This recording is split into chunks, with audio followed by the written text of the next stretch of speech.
Good morning সমূহ অসমবাসী ৰাইজক আজি মই গৰু বিহুৰ বহুত শুভেচ্ছা জনালোঁ।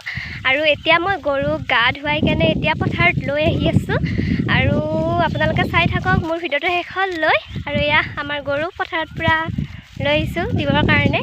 এয়া সকলোৱে গা ধুৱাই কেনে পথাৰত দি থৈ গৈছে আৰু ময়ো এনেকৈ লৈ আহিছোঁ আমাৰ গৰুকেইটা। আৰু পুখুৰীটো চাওকচোন ইমান ধুনীয়া ফুলি আছে, মেটকাৰ ফুল এয়া দেখিছে। আৰু ইফালে আছে আমাৰ পুখুৰী, তো পুখুৰীটো বহুত দিন অহা নাই। আৰু আমাৰ এই গাঁৱৰ পৰিৱেশটো খুবেই ধুনীয়া হয় আৰু হয়তো টাউনত থকাখিনিয়ে হয়তো এইখিনি উপভোগ কৰিব পৰা নাই। আৰু গাইজ দেখিছে ইমান ধুনীয়া নতুন ঘাঁহ গজিছে পথাৰত। আৰু এতিয়া মই পূৰা গৰুটো এতিয়া দোহাক দি এতিয়া ঘৰত যাম আৰু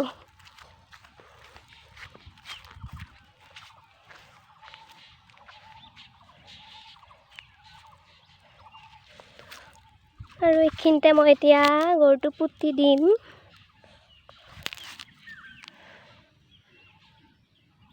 তো গাইজ চাই থাকক। আৰু এডাল হৈছে টাঙনডাল অলপ বেয়া হৈছে, হ'লেও এতিয়া মই পুতি দিম। আৰু দেউতাই নতুন পঘা লগাই আনিব দিছিলে, মই পাহৰি গ'লোঁ, পুৰণাডালে লৈ আহি পালোঁ। গাইজ কি হ'ব।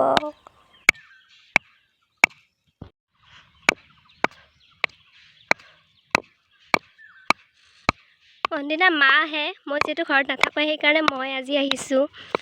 চান্স পাওঁতে মানে আহিলোঁ আৰু গৰুটো দোহাক দিবৰ কাৰণে।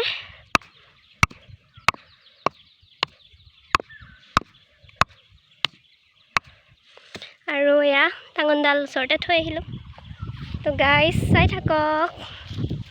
আৰু গাইজ আমাৰ পুখুৰীটো বহুত দিন মই দেখাই নাই, সেইকাৰণে ভাবিলোঁ অকণমান ইফালেৰে চাই যাওঁ। ৰাস্তাটো সিফালে আছে। এয়া আমাৰ পুখুৰী, ধুনীয়া আমলখিৰ গছ আছে আৰু তামোলৰ গছ আছে।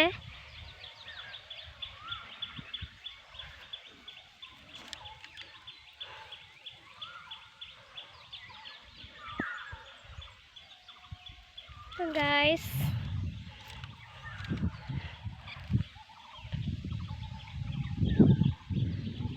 ভিডিঅ'টা যিমানেই বাই।